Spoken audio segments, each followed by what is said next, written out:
Donc, je ne résiste pas à vous montrer une autre façon de calculer cette somme. Alors, en utilisant uniquement ce que l'on a vu juste avant. Donc, en réalité, on peut décomposer moins 3 comme la somme de deux nombres qui serait convenable, qui nous serait intéressant. Je m'explique. Avant de calculer cette somme, on peut avoir envie, vous allez voir pourquoi, de calculer la somme 5 plus moins 2. 5 plus moins 2,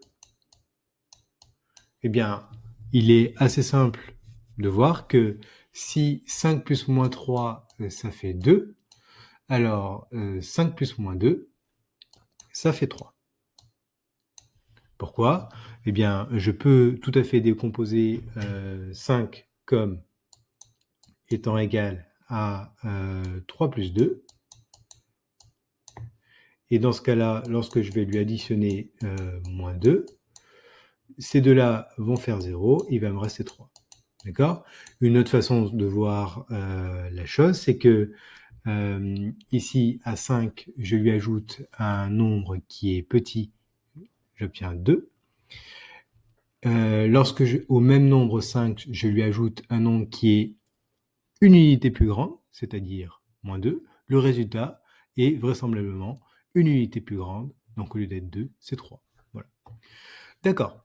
Donc, je peux réutiliser cette identité dans le sens inverse, c'est-à-dire que maintenant, grâce à ce que l'on vient de calculer à l'instant, je sais que dans le sens inverse de lecture, 3, je peux très bien le décomposer comme moins 2 plus 5, en utilisant la commutativité, d'accord, la propriété que l'on souhaite garder.